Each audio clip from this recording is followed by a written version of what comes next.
Welcome to Theories of the Third Kind. My name is Aaron. The other host joining us is Danielson. Hello. Now, before we start today's episode, we have a couple of announcements. If you would like to support the show, you could do so by joining our premium subscription service, Supercast, for just $6.66 a month. No supporting Satan anymore. Zoltan, Zoltan. not Satan. For just $6.69 a month, you can enjoy weekly premium audio episodes and access to our entire back catalog of over 300 plus episodes that are all ad-free. Or for $9.99, you can get access to all of that, plus our premium video episodes and bonus video content. So you can sign up to that by going to theoriesofthethirdkind.com and clicking on the Supercast button right there in the middle of our website. If you can't afford a premium membership, but you still want to help us out, you could do so by leaving us a written review on Spotify or Apple Podcasts. Or subscribe to us on YouTube. That helps us out a lot. Even though we don't get paid by YouTube. No, yeah, we got blacklisted. We're not even black. However, if you don't want to, then that's fine. We just want you guys, girls, aliens, reptilians, Bigfoot, Sasquatches, chupacabras, ghosts, Illuminati members, underground lizard people, whoever or whatever you are to enjoy the show. Also, remember, this podcast is entirely human-made. No AI was used or harmed in the process, other than for the base graphic design. And that is the end of the announcements. All right, so today's episode is a Theories Thursday. And if you don't know what a Theories Thursday is, it is where Dan and I have each independently selected a topic. We have independently researched it and not told each other what it is. And then we take turns on today's episode presenting this topic to each other and to you as well. And that's what it is. It's basically two mini episodes put together into one. And sometimes the topics are suggested from listeners. Yes. And other times they are not. They're just random things that we came across and was like, wow, we need to tell this story. Yep. Now, the most difficult part of a Theories Thursday is determining who goes first. And for that, instead of going to the Dice of Destiny, we now have the Wheel of Fortune with Fred. That's what I've decided to name him, Fred. So on this wheel, there is the letter A and there's the letter D, and Dan is going to spin it, and whoever it lands on goes first. And there it goes, and it landed on an A for Aaron. So I go first. Nice. Fred, you did a good job. Peace. All right.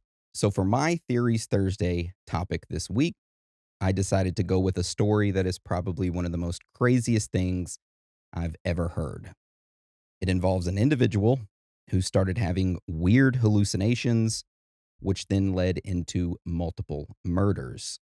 Also, at two different points of this story, there is auto-cannibalism, which is the practice of consuming one's own body. Auto-cannibalism. Yep. Which means, like, if I cut my finger off and eat it, that's considered auto-cannibalism. Okay. So needless to say, this story is very weird, and surprisingly, it is still ongoing. Ongoing. Auto-cannibalism still ongoing. Well, technically not that. I was going to say, like, how much meat do you have on your body? That's just a portion of the case of what happened, and it happened twice. This is the shocking case of Andre Thomas. Better not have said Andre 3000. So to start this topic off, let's talk about the individual that this entire story revolves around, Andre Thomas. And you can't look him up. You can't have any spoilers, because if you look him up, it will spoil everything. All right. Just go with the story. Good story. All right. So I'm going to start at the very beginning. Andre Lee Thomas was born on March 17th, 1983 in the state of Oklahoma. Not long after he was born, his mother moved him, along with his 5 brothers, to Sherman, Texas, which Sherman, Texas is located 60 miles north of Dallas. So it's up near Oklahoma. Now, Andre's mother had to raise all 6 of her kids by herself. Strong woman. Yep. But not long after they moved to Texas, she ended up becoming depressed, probably because of the kids, and ended up becoming an alcoholic. Due to that, his mother couldn't keep a job, which meant that she couldn't pay the bills. So for the majority of Andre's childhood, his home didn't have any running water, electricity, or heat, which you don't really need heat for Texas. I mean, it's always fucking hot down here, you know? I mean, there's been some nights. It's very rare. It's Very like rare. maybe like 10 out of the entire year, if that. I know I'd have a little space heater beside me, even with the heat on. Actually, no, that was when my power was out. which the power goes out even if you like fart on the power lines here. Yeah, we were supposed to record last night, but Then a storm rolled through and cut the power out. yeah. Anyway, so despite Andre growing up poor and his mom not being there for him, he seemed to live a normal life for the first 10 or so years. For example, he attended school and church regularly with all of his brothers, and they kind of looked after each other. Teachers described Andre as a smart and respectful boy who enjoyed drawing futuristic cars, and he always made good grades. As a matter of fact, he was so smart in 1993, when he was 10 years old, Andre was placed in the GATE program at his school, which is the Gifted and Talented program. And we did an entire episode over the GATE program many years ago. And it is a very odd program that many schools had in the 90s. I know I was a part of the GATE program. Were you a part of the GATE I was program? part of the gate program. It is very, very odd. They take you into this room away from your class. You listen to these headphones, these sounds. They show you these flashcards. They show you these ink blots, and they basically do this stuff. Very weird. And it's a real thing. This really did happen in the 90s. So just a few months after Andre was placed in that GATE program is when he started to change. One day, while in class, his friends noticed that Andre wasn't interacting with anyone, which was odd. That he was just sitting at his desk and staring at the ceiling. During lunch, Andre didn't sit at the same lunch table that he usually sat at with his friends. He didn't get his lunch tray. Instead, he sat at a table in the corner of the lunchroom, all by himself, just staring up at the ceiling. His friends took their lunch trays, walked over, and all sat down on the same table with Andre. They asked him if he was okay. Andre continued to stare at the ceiling and told them, "I can hear angels and demons arguing in my head." After saying that, Andre seemed to snap out of it, started to look normal and conversate with his friends and was normal. So it was almost like he was getting like hypnotized, you know? Hmm. The next day, Andre went back to being weird again. During morning announcements at school, Andre stood up in front of his entire class and told everyone, I am sure everyone has played the new video game called Mortal Kombat. Well, I have a surprise for everyone. The character Raiden in Mortal Kombat, I am him. Instead of calling me Andre from now on, you must all call me by my real name, Raiden. and then he sat down. So at first, everyone in his class thought Andre was joking, but he wasn't. He was being dead serious. For the next few weeks, Andre truly believed that he was Raiden from Mortal Kombat. So much so, the police started to know him by a first name basis because he was in the middle of the road when cars would drive by, pretending to shoot lightning bolts at them. Okay. So he's taking it to the next level. So for the next few months, things started to spiral out of control for Andre. He began hearing more and more voices. He told his friends about it, and they suggested, hey, you know what my dad does when he's having a bad day? He hits the bottle, he drinks, and he smokes a little weed. Maybe that's what you should do. Maybe you should drink, Andre. Maybe you should smoke a little weed. Maybe it'll help with the voices in your head. Yeah, chill the F out. So at the age of 11 years old, yeah, he was 11, Andre began drinking and smoking the devil's lettuce, aka weed, aka marijuana. Mm. So only a few weeks later, while he was drinking and smoking with his friends, he decided to take some golf carts out for a 4 a.m. joyride. The police ended up pulling him over, and Andre was arrested and placed on probation at the age of 11 years old. Where'd he get a golf or go kart? The golf cart, he stole it. Oh. Yeah.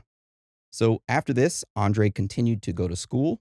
And in 1997, when Andre was around the age of 14 years old, he began dating a girl that went to his school named Laura Boren. The couple continued to date one another for the next couple of years. and this is important because she plays a vital role in this story.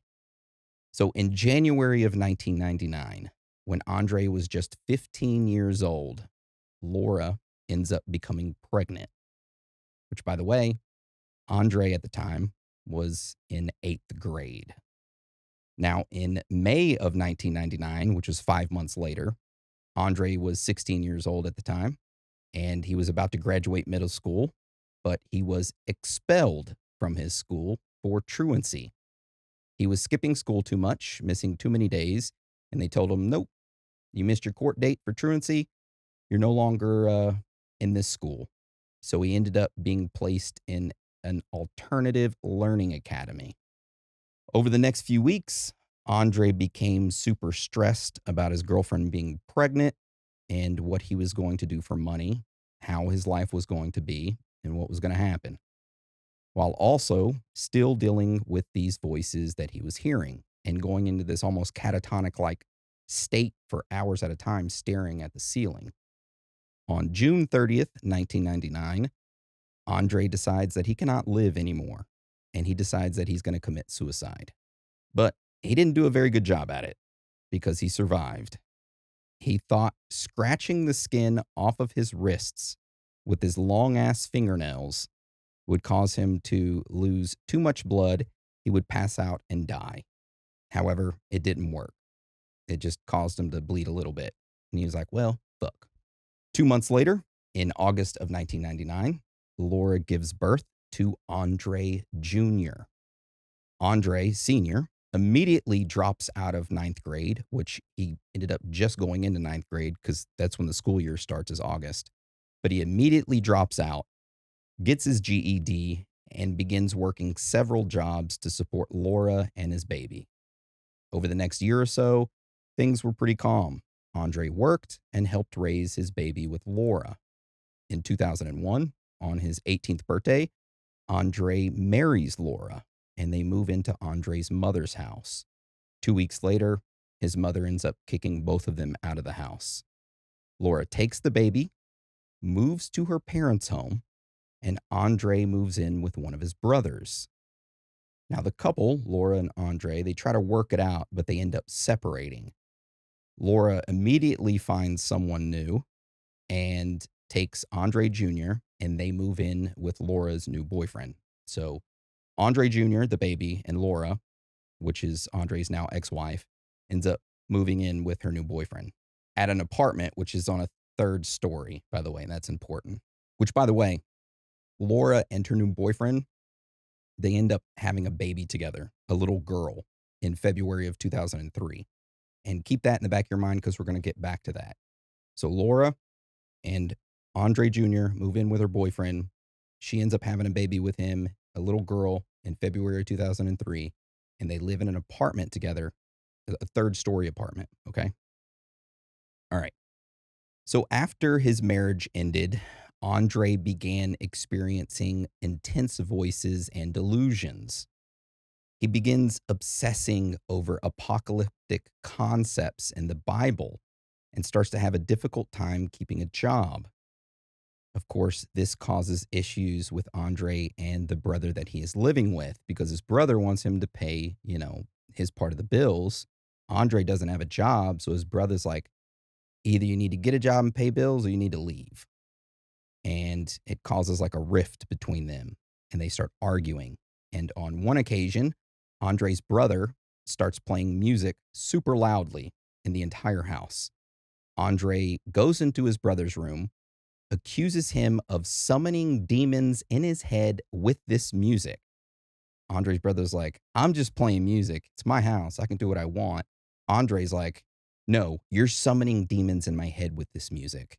So Andre goes and gets a knife and attacks his brother, stabbing him.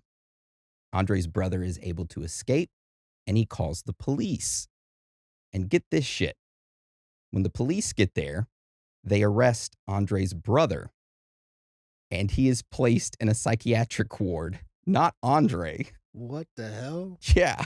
So after that incident, Andre begins living on his own, of course, in his brother's home because his brother's in a psychiatric ward and nobody's living in his house. So Andre's like, fuck it, I'll live there. However, he has difficulty paying the bills, so his electricity, water, and heat was often shut off. So during this period, Andre's other brothers, aunts, uncles, and even his ex-wife Laura, they begin to worry about him. However, whenever they would go visit him, Andre would say, "I am not speaking to you." He would then get duct tape and place it over his mouth until they left. And he did this with everyone. Okay. That's one way to not talk to people. Yep. Of course, Laura is concerned with how he is acting and was worried about her son's safety, so she didn't allow Andre to see his own son. And this causes Andre to spiral even more, and he begins to believe that his ex-wife Laura is Jezebel and that his son Andre Jr. was the Antichrist. Oh, goodness. A few months later, in the spring of 2004, Andre doesn't have any money for beer, alcohol, or any weed to help with the voices in his head, so he begins abusing cold medicine to help with those voices. A month later, Andre reaches out to a friend and tells him, "Hey, I need help. I am going crazy. I don't have the help that I need. Please help me." His friend picks him up and takes him to a nearby mental health clinic. Upon arriving in that clinic, Andre tells the staff, "I need help. Something is wrong with me. I'm hearing voices. And if no one can help me and you refuse to help me, when I leave here, I'm going to step out in front of a bus. That's how badly I need help." The clinic does some paperwork and then tells him that they will prepare an emergency detention order. But in the meantime, he would need to leave the clinic and go to a nearby emergency room while they prepare this emergency detention order, because he couldn't just stay there because this detention order has to be signed by a judge. So there's like a little bit of time. And they're like, "We can't help you, but go to a local ER and they can admit you and watch you. And then once this order gets signed by a judge, then we can bring you in." Andre, it makes no sense. It makes no sense. Like, he just said that he was going to go out. If you don't put him in there, he's going to go out and step in front of a bus. But, well, we need time to get this signed. So, here, just go out there, walk in front of a bus, but don't stop. Go to the emergency room. They'll keep you there. That makes no sense at all.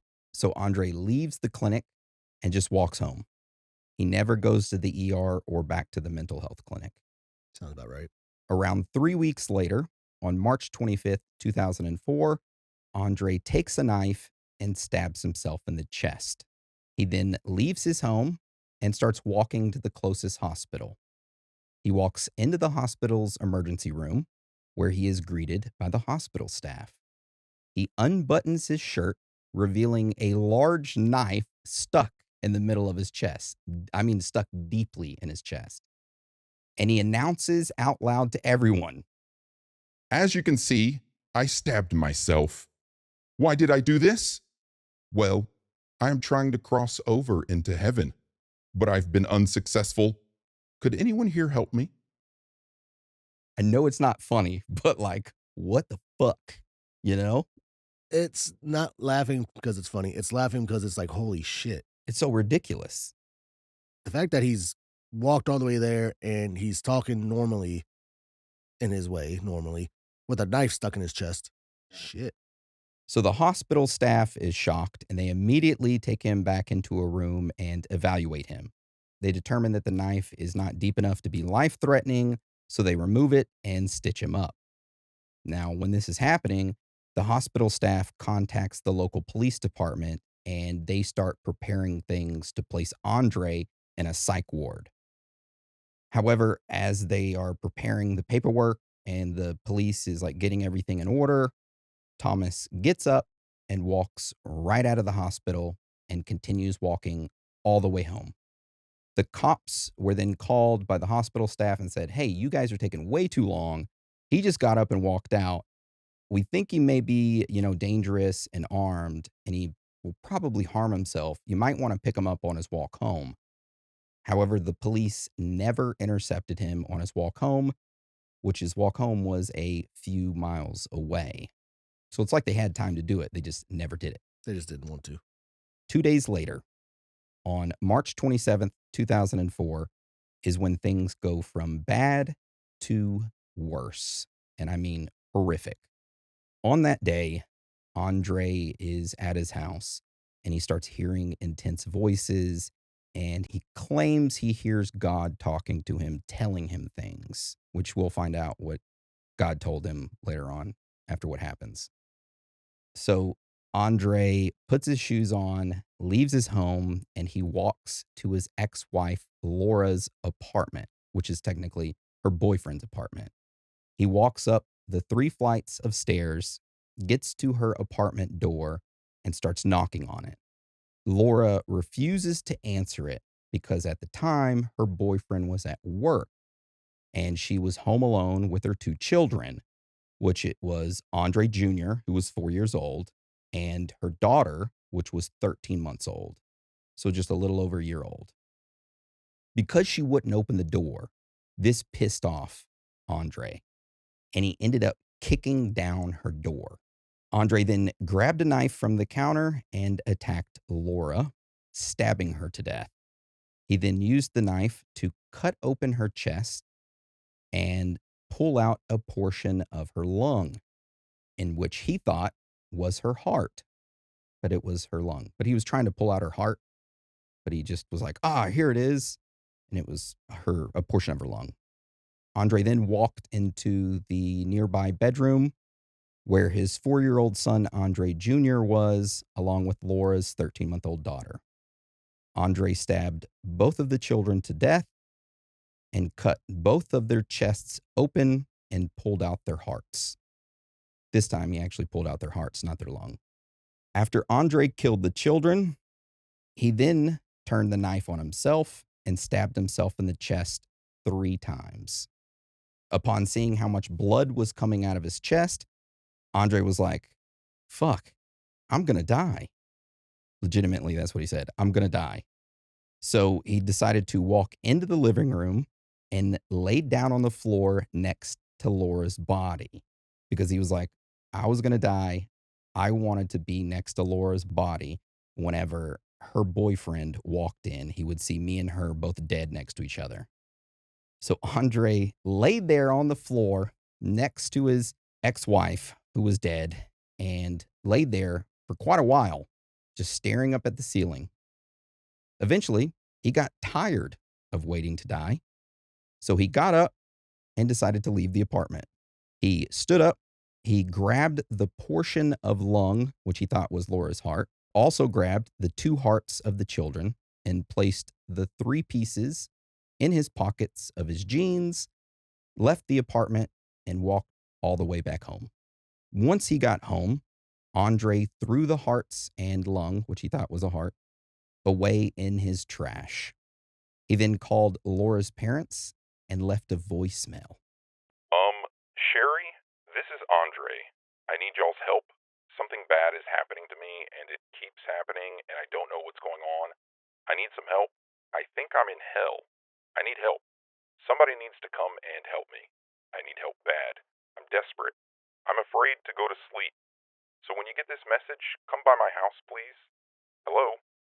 And that was the voicemail he left to his ex-wife's parents, whom his ex-wife, he just murdered her and her child and his child as well. So after leaving that voicemail, Andre ended up walking to the nearby Sherman Police Department. Once he arrived there, Andre was still profusely bleeding from his chest because remember, he stabbed himself in the chest 3 times. He told the officers that he did something bad. He was immediately taken to the nearby hospital and underwent chest surgery for his self-inflicted stab wounds. Once out of surgery, Andre was questioned by detectives and he ended up confessing. Andre stated that he killed his son, ex-wife, and her daughter. When asked why he did it, he stated that God wanted him to kill them. He also stated that he killed each victim with a separate knife because he thought there were demons inside them.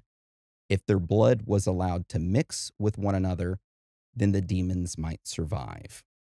And the police were like, well, you're fucking crazy, dude. After his confession, the police arrested Andre right there at the hospital, and he was placed in jail. A few days later, Andre was sitting in his jail cell. He flipped the Bible open, which landed on Matthew 5:29, which states, "If your right eye causes you to stumble, gouge it out." Andre took this as a sign. He grabbed his right eyeball with his fingers and completely pulled it out of its socket, making him completely blind in his right eye. So a few days later, psychologists were brought in to question Andre to determine if he was competent to stand trial, because they were like, this motherfucker's talking about demons. He pulled out his own damn eyeball. Like, he's got to be crazy. He cannot be competent to stand trial. The psychologists ended up diagnosing him with schizophrenia, and he was declared incompetent to stand trial. Shortly after that, he was transferred to North Texas State Hospital, where he spent 47 days at. And this is where it gets weird. During his stay, a psychiatrist of that hospital wrote to the court that Andre's actions, aka the murders that he committed, were due to a drug-induced psychosis. The psychiatrist also told the court that Andre was competent to stand trial, that the other psychologists that were brought in to question him were wrong, that Andre was competent, and that he was exaggerating his mental illness with self-harm, as in stabbing himself, pulling out his own eyeball, speaking about hearing things. That's what that one psychiatrist said. So on February 15th, 2005, Andre's murder trial began. So he was taken there and told, hey, you can stand trial, just because of that one psychiatrist's claim. I mean, that's enough for them. They're just like, okay, yeah, let's go to trial. Which, by the way, he was only being tried for the death of his ex-wife's 13-month-old daughter, not his ex-wife and not his son. Really? Yep. And there was a reason why they did this. I had to look this up. He wasn't tried for the other deaths because they didn't count, quote unquote. He was tried on one selected capital murder count of the 13-month-old. And this was a strategy done by the state of Texas, the prosecutors. One capital murder conviction was enough to seek a death sentence. And under Texas capital murder law, killing a child under 6 years old was a capital offense. So this is the logic of the prosecution in this case. You have this 13-month-old child that was killed by him, which you would bring that up and convict him on that. The jury would likely see him more so as a monster for killing this 13-month-old. The prosecution, aka the state, only had to prove that murder of that one very young child. And if they did, he would be guilty of capital murder. And that was enough for him to be sentenced to death. So they didn't need to focus on anything else, just one murder. Yep. And if they couldn't convince the jury of that or find him guilty or get the death sentence, then the state still had the deaths of his 4-year-old son and his ex-wife, and they could bring those in. So they could pretty much guarantee, instead of clumping them all together in one trial, they separated them and just focused on the 13-month-old first, because once they get the death penalty, they're not going to waste their time on the other ones. Like, he's on death row. It's not like he can die 3 other times. You know, he's not a fucking wizard. I wish most of them had that same logic. All right. So the trial started, and Andre's attorneys used the insanity defense. Basically, they stated that, hey, our client is insane, and he shouldn't be held accountable for the murder because he didn't know what he was doing. The state, aka the prosecution, they said that Andre did have a mental illness. However, his mental illness was caused by drug abuse. And in the state of Texas, there is a Texas law that invalidates an insanity defense if the mental condition was the result of voluntary intoxication. The prosecution knew what they were doing. So pretty much marijuana.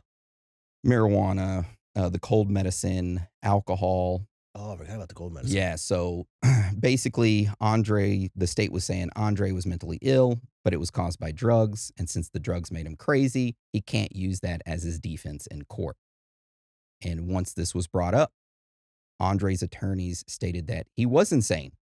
He plucked out his own eyeball while awaiting trial.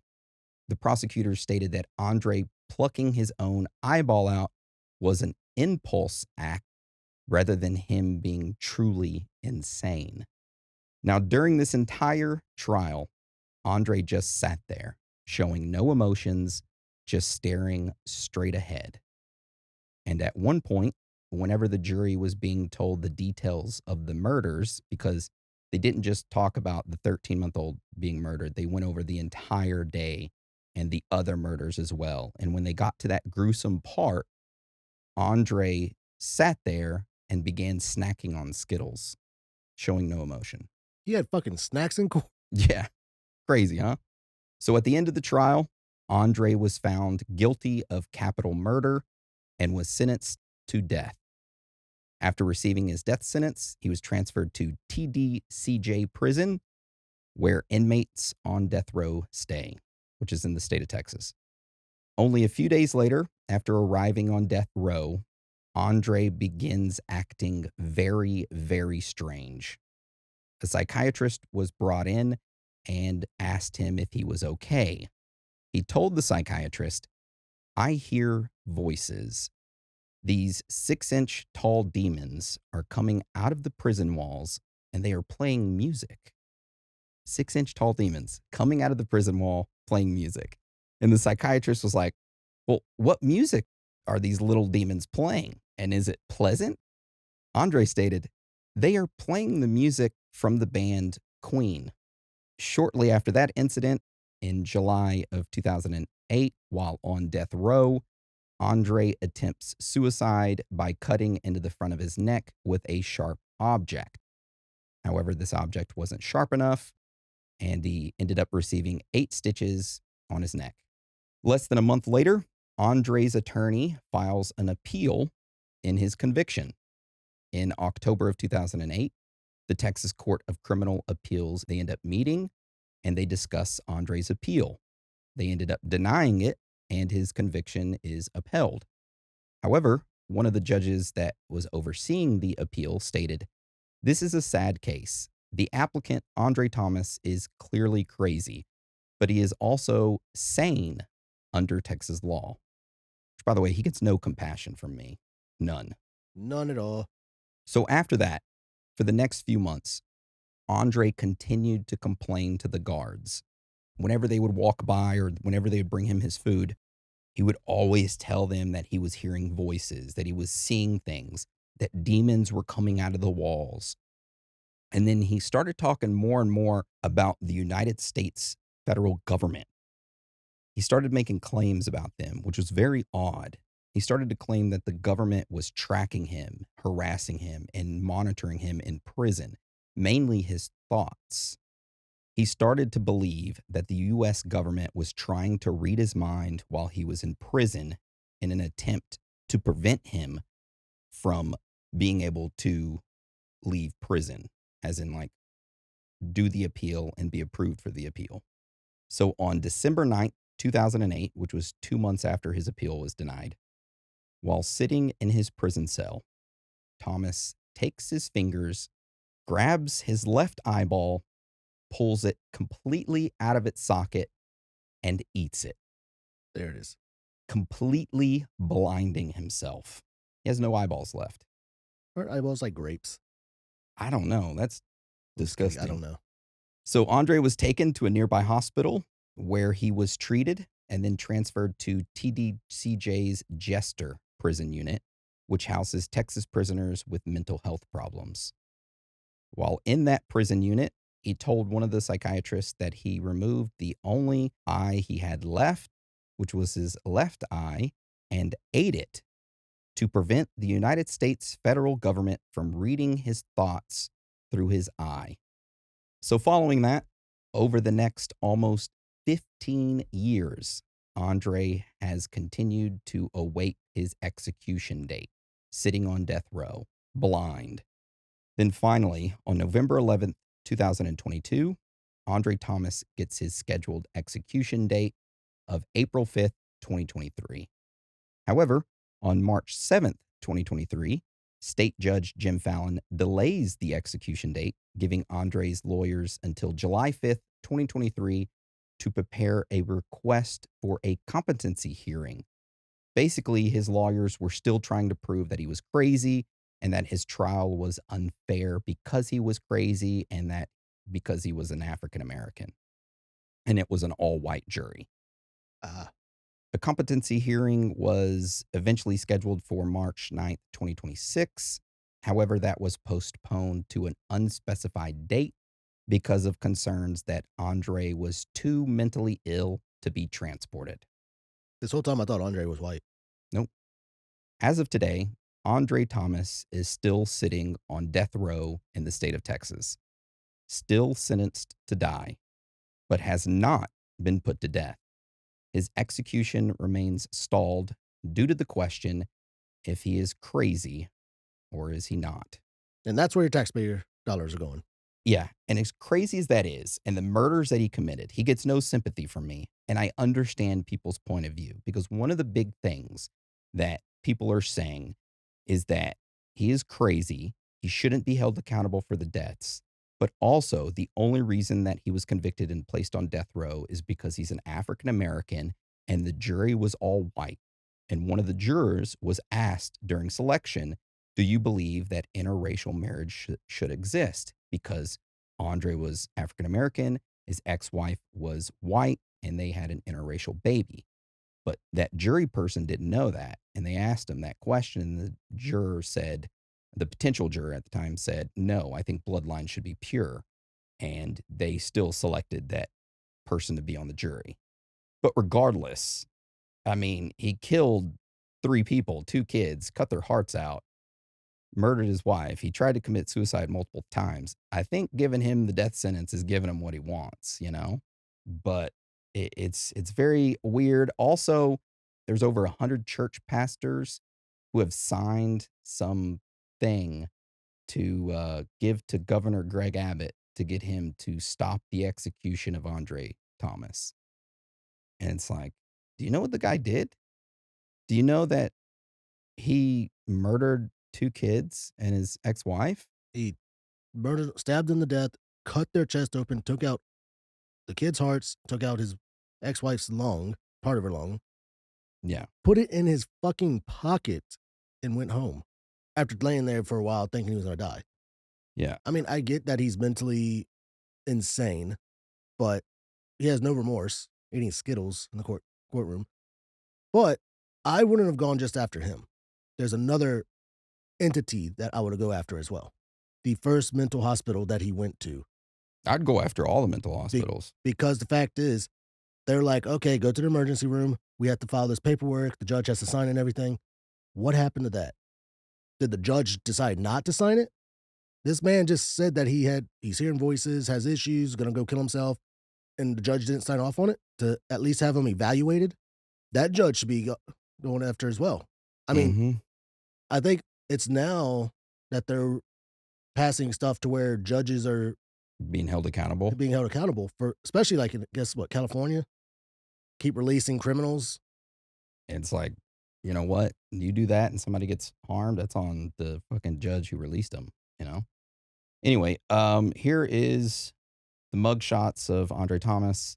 And then here are some photographs of his ex-wife, Andre with his son, and then an older photo of his 4-year-old son right before he was murdered by his father.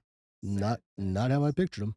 I do have some theories that go along with this, if that's okay. 'Cause Yeah. I just have a few. So the first theory that I have is called the gate program theory. Andre had a very normal childhood until he was 10 years old. Well, he grew up poor, didn't have electricity, his mother was an alcoholic, but still he made good grades and he was normal in school until the age of 10. And then while in school, they put him in this gate program. And afterwards, he changed permanently. There's a theory that this gate program used hypnosis, psychological conditioning, memory manipulation, and experimental mental testing on Andre that damaged him permanently. The school program, the GATE program, didn't just teach him advanced material, it allegedly rewired him into a criminal or made him insane. And they were like, holy shit, yeah, this testing on kids works great, you know? They couldn't do that to me, though. At least that's what I think. Maybe they prepared me to create this podcast. Maybe my name is not Aaron. Maybe it's something else. Nah, I don't know. But yeah, that's one of the theories. Another theory is called government surveillance paranoia theory. This theory states that after the murders, Andre later gouged out his eyes and he ate one of the eyes because he believed the government could hear his thoughts or see his thoughts or read his mind. What if his paranoia was based on something real? Maybe Andre was being watched, manipulated, and electronically harassed by the United States government. They were using him as a test dummy to test out techniques or new technology to see if they can influence how a person acts. Basically, can they use these techniques or technology to influence a random person into committing crimes or doing things? That's one of the main theories. Another one is called demonic possession. This theory states that Andre was not delusional or crazy, that he was actually influenced or possessed by demons or evil forces. Now, what we know is that Andre stated that his victims were demons and that God instructed him to kill them. So this pops up the theory of what if Andre really was possessed by some evil forces that caused him to do these things? Which then makes you wonder, what if all the murders that are going on in the entire world by humans are just humans being possessed and the demon or entity causing them to kill someone as an indirect way of making a sacrifice to that demon? Basically, how people used to sacrifice their children or other people to gods back in the day, quote unquote gods. Mhm. Maybe the modern day thing of it is demons influencing or possessing people to commit these atrocious crimes. And then the demon says, okay, they're committing these atrocious crimes and I'm kind of controlling them. It's kind of like a loophole for human sacrifices without them doing it, you know, on their own. Okay. And then the last theory is called crazy. And it's just that he was crazy. He had a string of bad events, failure of the mental health system, and he went off the rails, eventually killing his ex-wife, her daughter, and his own son. And if I had to choose any of these, I'd probably just say that he had a mental break. But then again, I don't know. I'm leaning more towards this gate theory because I looked deep into his childhood and his school and the interviews with his friends and like everything like that. And it was immediately, well, not immediately, but like a month or so, a few weeks or a month after he started the GATE program, when he started staring up at the ceiling, making these weird claims that he could hear voices of angels and demons. And it makes me wonder, maybe he had an underlying mental health condition that was brought out by this GATE program. You know, I don't know. I would love to hear your thoughts on it and let me know what you think. Leave a comment down below or send us an email. We'd love to hear from you. But yeah, he's sitting on death row right now. And if somehow he's listening to our podcast, which I don't know how he would be able to, They have radios and all that shit in fucking prison. write us. Our P.O. box number's on our website, which if you don't have that, let me get it for you. Wait, hold on. You can't fucking see how you're going to write. Never mind. Fucking never mind. I could tell you. All right. So I was just looking up, trying to see, because that was in April of 2023 that they were going to decide it. Mm-hmm. But then it got put off. And supposedly March of this year, they were supposed to make a decision, and I can't find a decision. They didn't. They postponed it again. Again? Yeah. It's still postponed. Yep. They're just delaying it. They said he was too mentally ill to be transported. I had a thought, and it's going to sound terrible. Say it. So before he gouged out his left eye and ingested it, when he was saying that he was seeing 6-inch demons and hearing music of Queen, Mm-hmm. you know how some prisoners like to take the law into their own hands, Mm-hmm. especially if they know another prisoner has done something to kids. Oh, you think that on death row, maybe those inmates took justice into their own hands? Those 6-inch demons were some type of, Paper mache? no, an anatomy penises. And they were probably playing music loud enough to where the guards and stuff wouldn't hear the screams. And he took out his left eye and all that stuff so he could no longer see what was happening, and they would pretty much move him. Honestly, that's what I think happened to him, but I couldn't find any proof of that because I was looking to see if maybe if he filed any complaints about being abused in prison or anything like that. No. But, prisoners do that. Yeah. I mean, there was I was looking up another prisoner, Cameron Thompson, in another prison. He sexually abused 2 other inmates. I think they were child molesters. So, I mean, it happens. Yeah. But, I found out also that his mother was sexually abused when she was younger. When she was young, yeah, she was sexually abused. So I'm wondering if that had a part into it. It never really talked much about his dad. Some things stated that like his dad was in and out of the picture, but was never consistent enough to like help his mother. Mm. So yeah, but it is a very weird and shocking story. A lot of things happened during it, and it's still ongoing. So yeah, I just thought I'd bring that as my Theories Thursday topic. It's good. I mean, informative. Yeah. If you or a loved one have been a part of the GATE program, or you know somebody that you went to school with that was part of the GATE program that ended up turning a little bit crazy afterwards, please send us an email. We would love to hear from you. And if you haven't listened to that episode yet, I suggest you go listen to it. Now that I think about it, there was this kid I went to elementary school with, right after the GATE program started. He had a twin brother, and he ended up murdering his twin brother with a gun. But the story was they were playing Cowboys and Indians, and he I went remember you into telling me about this. his dad's gun case, got the gun, and shot his brother. His brother died, but maybe that was just a cover up. Maybe he was part of the GATE program. Possible. Maybe hypnosis. I'm trying to remember what grade I like when they took me into that GATE program. It was It was like second grade for me. Yeah. Okay, yeah. Second and third, but the main thing was second grade. It was constant throughout second grade. No, mine was all the way till 5th grade. Yeah. Because I remember, 4th grade. Because 4th grade, I remember they took us to the trailer and we had to take the test there. It was weird. Like all these empty classrooms and stuff inside the school. I mean, it's a small school, but they took us out to this trailer where they had all the windows covered and everything and made us take a test. And I remember just sitting there like, I don't like this. And I'm just like getting everything wrong on it. Then after that, I never took another test. Yeah. It was weird. I remember actually, now that I think about it, in first grade when I was in a different school, I was tested for the GATE program. They did that thing to me. They pulled me off into like another part of the school that was like a separate building, set this lady down in front of me. She gave me this test. I took it, and then I didn't hear anything back. And then I moved schools. And then in second grade, I got pulled into another room that happened again. And then it was just constant, like fucking all the time, being brought in, having headphones put on me, was telling me like, can you hear this? Can you hear that? What does this sound like?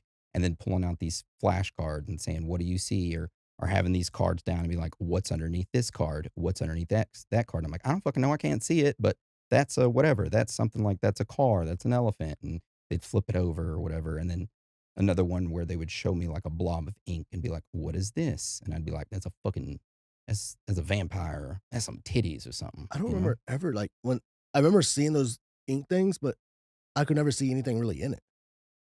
I could see a ton of stuff in it. But Maybe I anyway. need to take it again, maybe. Yeah. So if you or a loved one have any information about the GATE program, let us know. We will be redoing that episode here very soon. That's right, because we did it without video, right? Yep. But with that being said, that is the end of my Theories Thursday topic. I apologize that it took so long. Usually it takes half of that. And that's the end of the episode. With that being said, I'm going to pass the microphone over to you, Dan, for your Theories Thursday topic. What do you have for us? All right. I'm not going to tell you exactly what my topic is just yet. Okay. I want you to settle in because I want to take you back to 1937, to a time before you had to worry about FDA warning labels, before there were clinical trials, before anyone was required to prove that a drug was safe before they put it on the shelf and sold it to your family. Fuck yeah, dude. Give Just me that. fucking, Yeah, give me the opium.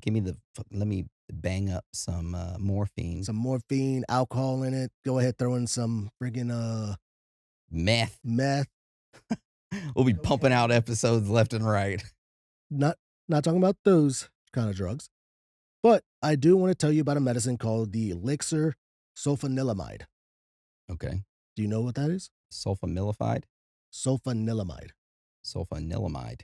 Sulfamilamide. That is a Technically, back then, it was considered the miracle drug. it's like a decongestant. I mean, it helped with everything, supposedly. Oh, Because I want to tell you about that. Then, what happened to over 100 Americans, most of them children, when they fuck. took this medicine. Oh my God. But to understand the story as to why, like, this hit America like a freight train, you first need to understand what came before it. Before the disaster, there was the miracle drug. The miracle was the sulfanilamide. The drug itself was a genuine, legitimate breakthrough. We're talking about the early 1930s, a world without penicillin, without modern antibiotics. If you got a serious bacterial infection, strep throat, a blood infection, pneumonia, you were basically at the mercy of your own immune system. And whatever folk remedy that your grandparents or great grandparents had, here, drink this herb medicine. It will cure you, which it wouldn't. Here's Coca-Cola with cocaine in it. Good luck. Here's some Hennessy, put it on your teeth. Do this. Yeah. But doctors could only watch helplessly as their patients suffered from these infections because they had no way to cure it. Not like today, where they give you a 3, 4, maybe 7-day antibiotic treatment, and boom, it's gone. You're good to go. A Z-Pack, baby. Z-Packs. But then came along sulfa drugs. Sulfanilamide was part of a class of drugs that researchers in Germany had been experimenting with since the early 1930s. A scientist named Gerard Domach, who would later win the Nobel Prize for this work, or he discovered that a compound called Prontosil could destroy streptococcal, strep throat. strep throat bacteria. I know I said that wrong. We're not medical doctors. We're not pharmacists. We don't know the correct pronunciation. Yeah, it's okay? like streptococca, like whatever. But it destroyed it in mice, and it worked. It actually worked, and it turned out the active ingredient was sulfanilamide. Now, by the mid-1930s, sulfa drugs were being hailed as the closest thing to a magic bullet. Pretty much the miracle drug that medicine has never seen before. It cured everything, infection-wise. They could treat strep throat. They could treat gonorrhea. They could treat meningitis. Even President Roosevelt's son was treated with a sulfa drug for a life-threatening strep infection in 1936 and survived. The press was electric about this drug. The public was hungry for it. And here's the thing. In 1937, you didn't need much to sell a drug in America. The Pure Food and Drug Act of 1906 existed. And it only required that the drugs not be mislabeled. So if it had meth in it, had cocaine, as long as you labeled it, You're good to go. you're good to go. So, of course, if you had the product and you labeled it honestly, you could sell it. That was essentially the whole law.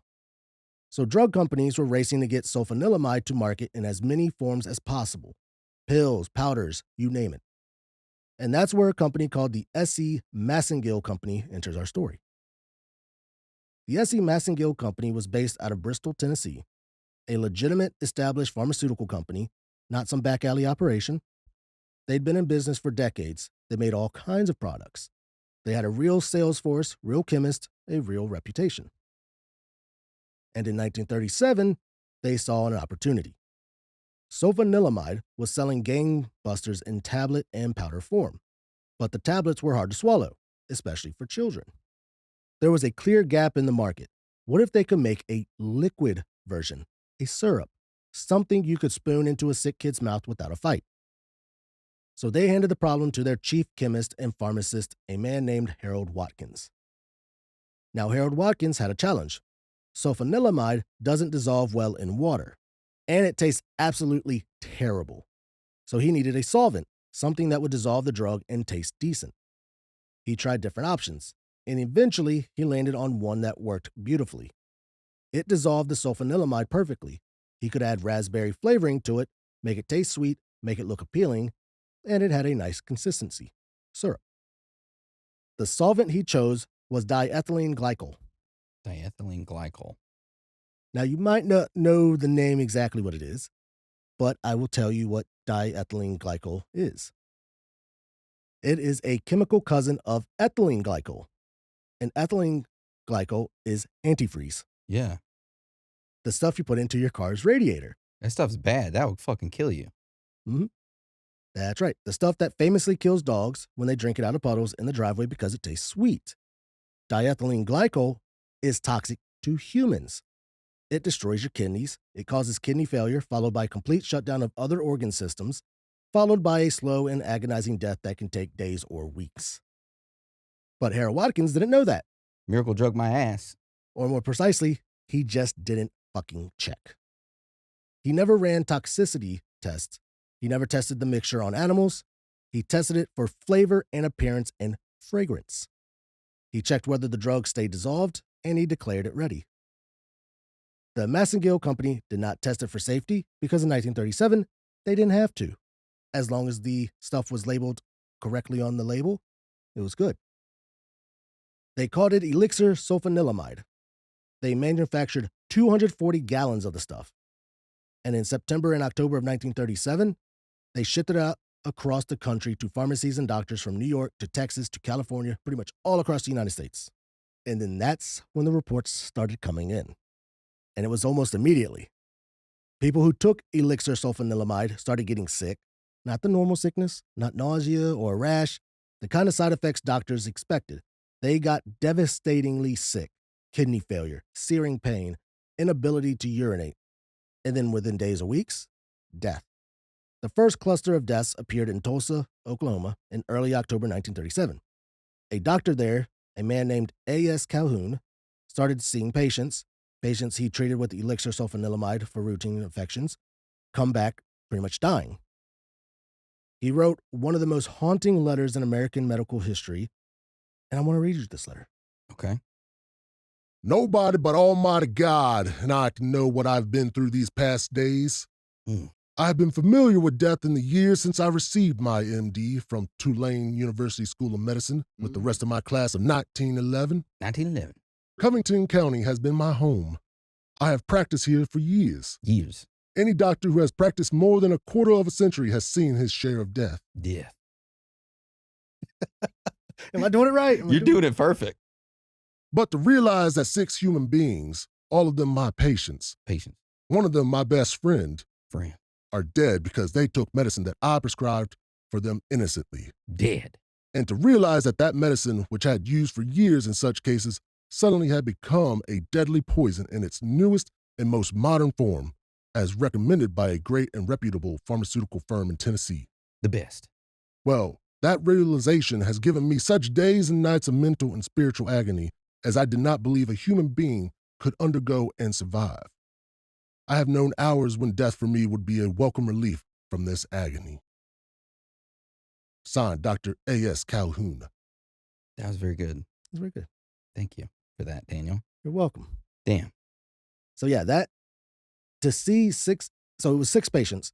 One of them was his best friends, and he's been taking care of these patients for like years. That's sad. And then the sulfa drug has been around, but then this new modern recipe pretty much killed his patients, killed his best friend and everything.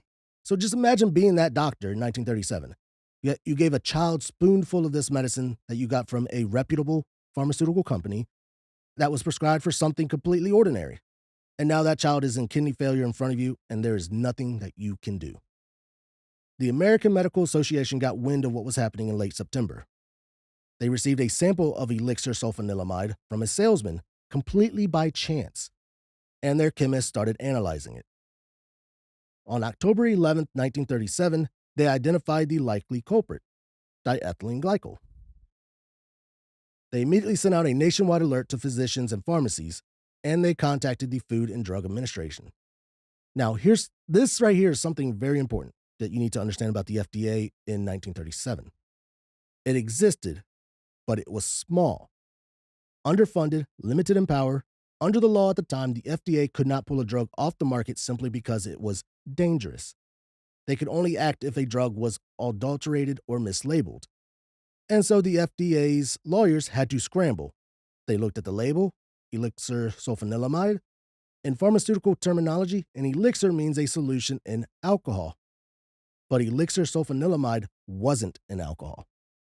It was in diethylene glycol. Therefore, the label was technically incorrect.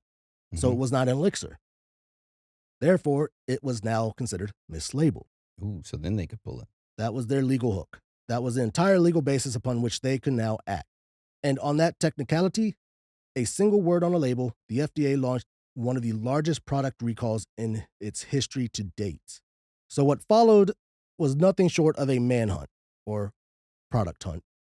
The FDA deployed essentially its entire field force, about 239 inspectors and chemists, which was basically everybody they had.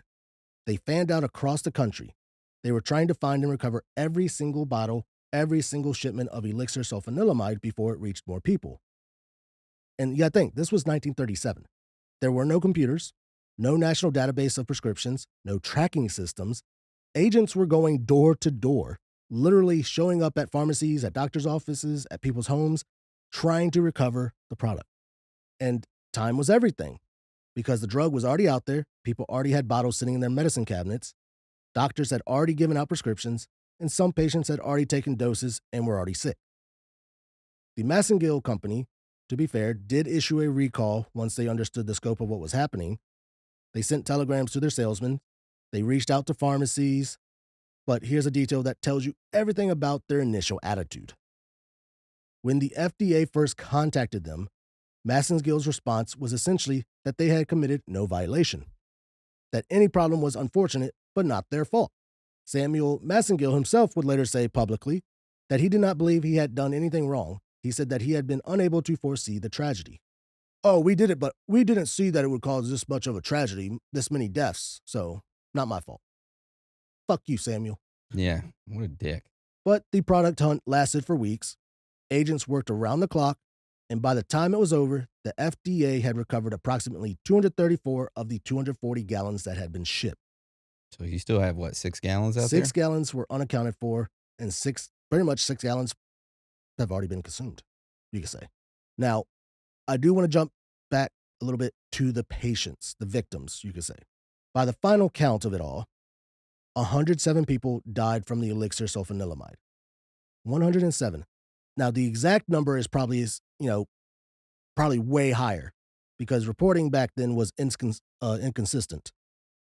So the majority of victims, though, were children because that's what the pharmaceutical company went after. They're like, oh, They we can make marketed, this. to children. Yeah.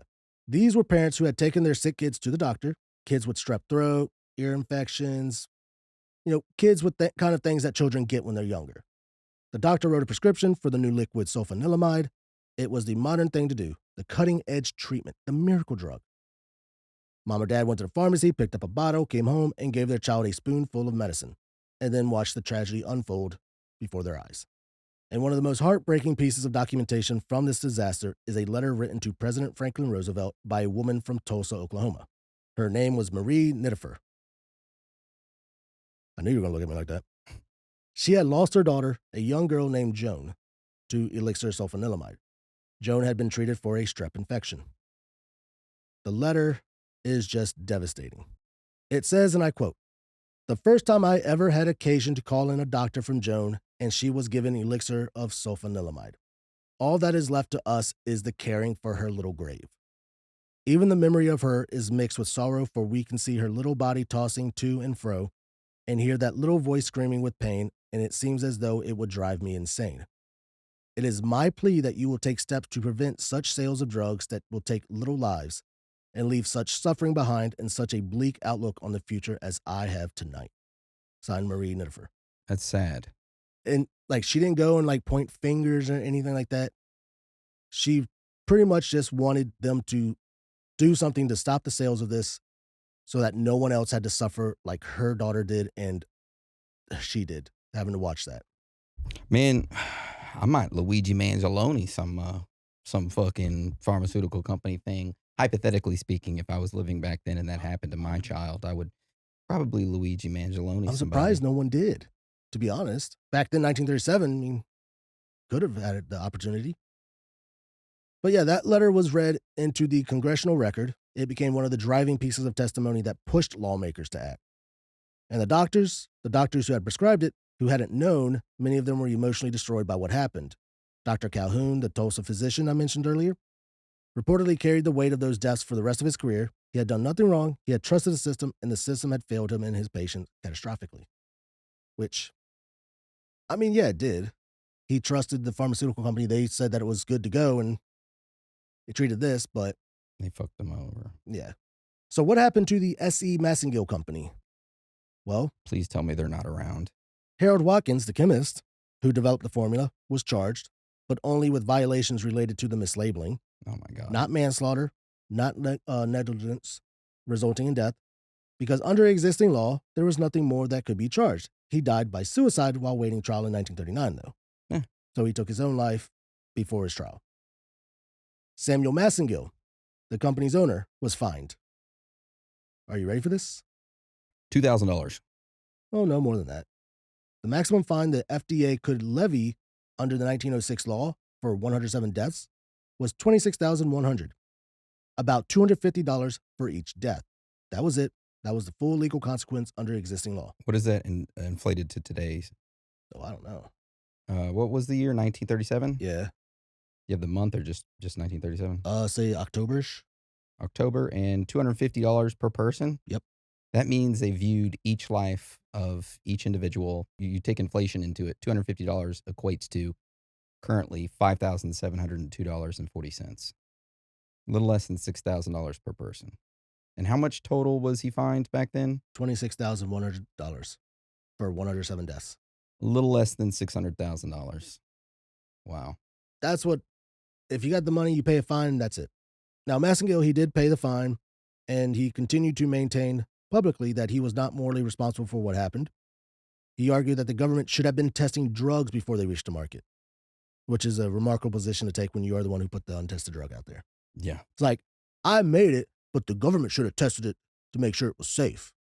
And the company continued to operate for decades afterwards.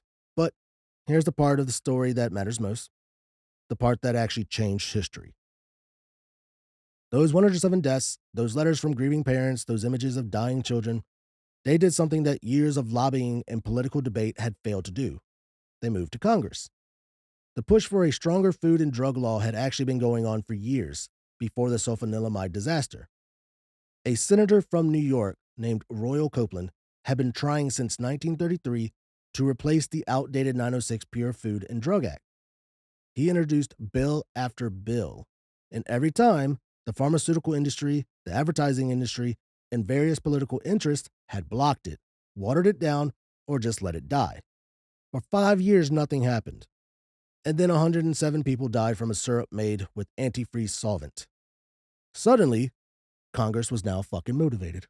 In June of 1938, less than a year after the disaster, President Roosevelt signed the Federal Food, Drug, and Cosmetic Act into law. This law fundamentally changed the relationship between the government and the pharmaceutical industry. For the first time, drug manufacturers were required to test their products for safety before bringing them to market. They had to submit evidence of the safety to the FDA. Then the FDA had the authority to reject drugs, to inspect factories, to pull products off shelves. It was the foundation, the direct, literal foundation of the drug safety regulatory system that exists in the United States today. So every time you pick up a bottle of medicine and there's a stack of clinical trial data behind it, every time a drug gets pulled from the market because of safety concerns, every time the FDA says, not so fast, to a pharmaceutical company, that all traces back to 1938. And it traces back to those 107 people, back to those children in Tulsa, Georgia, Virginia, and California who got a spoonful of raspberry-flavored fucking poison because nobody was required to check if it was safe first. Which makes this sulfanilamide disaster one of the stories that sadly sits at a crossroads of supposed good intentions and catastrophic negligence. Nobody at the Massengill Company really wanted to hurt anyone, but the drug, the actual sulfanilamide in it, was actually a real life-saving medicine. And sadly, and as dumb as he is for a chemist, Harold Watkins thought he was solving a problem, but instead he created a big problem. Good job, Watkins. Yeah. You're a dumbass. But, other than that, good intentions in the absence of systems designed to catch failures, just not enough. So, honestly, we are lucky to have the FDA, but they're not 100%, on top of things. Yeah. They still let stuff slip every now and then. Yep. And honestly, that right there is my Theories Thursday topic. I mean, there are theories, which, I mean, we've talked about it plenty of times. Big Pharma, they get away with things because they got the money for it. I mean, we could say that the Massengill Company, they knew that the recipe, the ingredients used in it would harm people, but they saw an opportunity to make a shit ton of money first. Because, I mean, I guarantee you I didn't look it up, but I guarantee you they made more than $26,100. Oh, absolutely. So paying that fine was nothing. Mm-hmm. So you got that. Pharmaceutical company and politicians destroyed the FDA bills to like improve the system to have them tested and all that, so they could still make more money. I mean, these theories aren't theories; they're honestly just fact. Yeah. You look, I mean, this is still going on to even to today. You look at what the manufacturer, was it Purdue who created OxyContin? Mhm. And you look how what they knew internally about how addictive it was, and the FDA still like gave it a thumbs up, and it was still being pushed to patients up until here recently, Yeah, opioids are now running highly, rampant. It ruined American families. I know personally, people in my family were affected. People in your family, not to get too personal, but No, I I mean, know like, they were affected by it as well. Probably every single person listening, at least one person in your family who's been affected by opioids. So it's a crisis, and the FDA just didn't care. yep. I remember it was my dad. When he after his back surgery, when he got hurt, this is what fucked him up. He had a slipped disc from moving a refrigerator when he worked for Sears, and they did surgery, and the surgery at the time fucked him up even more. He could barely walk and all that. They ended up giving him opioids, and they prescribed him so fucking many that he couldn't take them all. And like he knew like not to take too many of them, even though he was honestly addicted to them. I remember he had freezer gallon bags of these pills. But it'd be worth a lot of money now. It was, but we made sure he never took any Yeah. because end up having a conversation with them, and honestly, that was a rough couple years.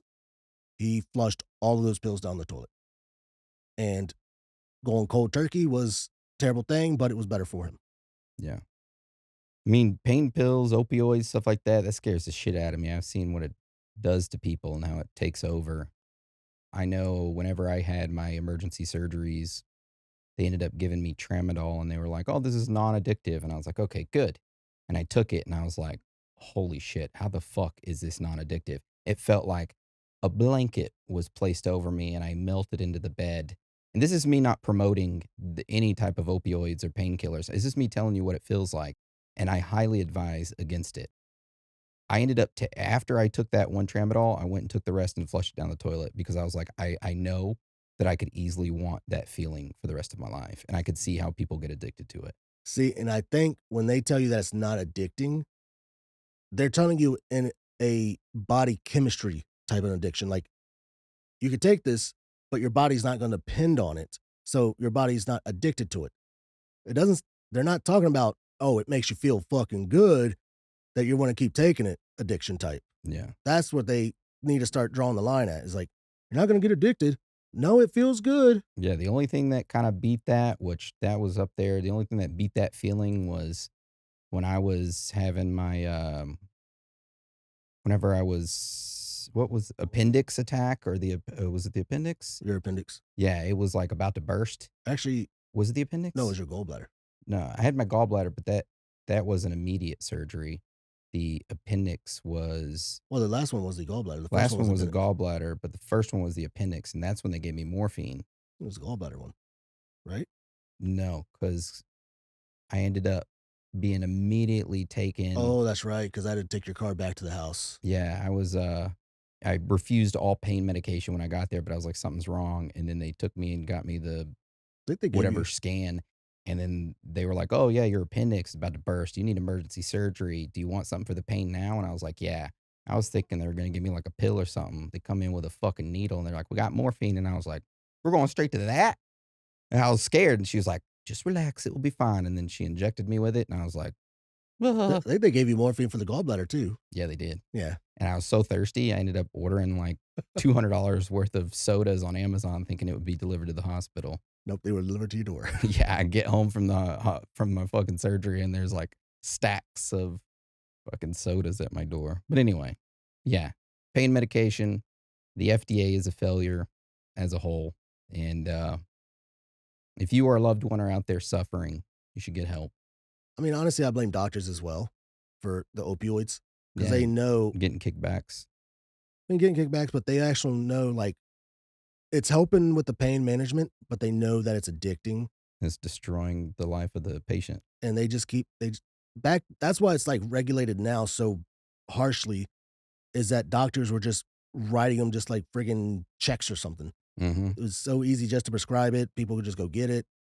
They'd get kickbacks for it and Mm. stuff, and yeah, it's fucking corrupt. The whole system is. So is health insurance, man. Fuck health insurance. Dude, health insurance can go to hell.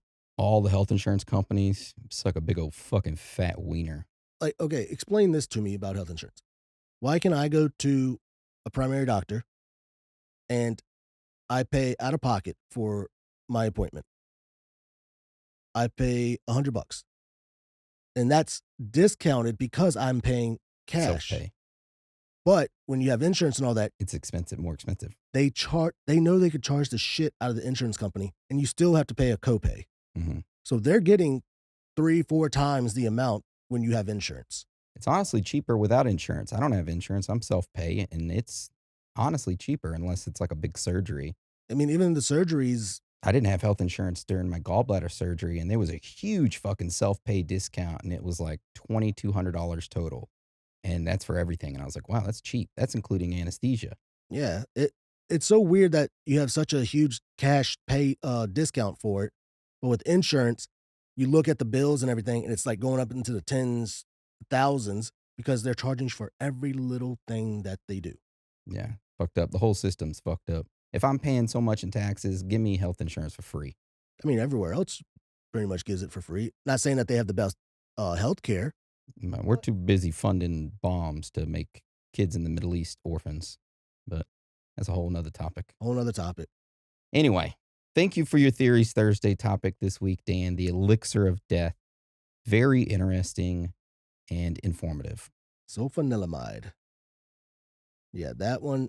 I saw it, and it was a listener suggested one, and I'm hoping that's the right elixir of death because I couldn't find anything else. I mean, there's tons of elixirs and stuff out there, medicines that pretty much come close to this, but this is the only one that was really nicknamed the elixir of death. So, Well, if you or a loved one cannot get enough of us, you can sign up and become a premium member and get access to our premium audio episode today, which we released as well. And it is a Theories Thursday. And Dan and I each selected a new topic to go over. And my topic is about the child abduction scare. So, pretty much one summer in a specific year, a large amount of children were abducted in the United States. And not many people talk about it or know about it unless you lived through that time period. And I talk about it and what happened. And Dan talks about UFO in 1967 in France. nice. So if you want to listen to that, you can sign up and become a premium member on Supercast. Or if you're listening on Spotify, you're able to just click on it and sign up through that. Sign up, support us. But if you don't want to, that's fine. Just leave us a written review on Spotify or Apple Podcasts. Give us 5 stars. Or subscribe to us on YouTube, even though we don't get paid there. Anyway, with that being said, that is the end of today's episode. Thank you for listening to us or watching us, whichever one you're doing. We love you. We're proud of you. If you're watching on YouTube, you should, not telling you what to do, but if you open us up on Spotify and still download the episode and listen to us there, that helps us out a lot, like a whole lot. Yeah, if you just hit the follow button on Spotify, it should Download the episodes whenever download the they come episodes and out. all that and counts towards our Download downloads. count. So that helps us out a lot. Yeah, a lot more than actually subscribing to us on YouTube. Yeah. But with that being said, thank you. We love you. We're proud of you. And we cannot get enough of you. That's right. Thank you for the support for all these 7 years that we've been doing this. Much love. So that being said, Dan, you want to roll us out? Sure will. It's okay to be out of this world with your thoughts. Because you are not alone.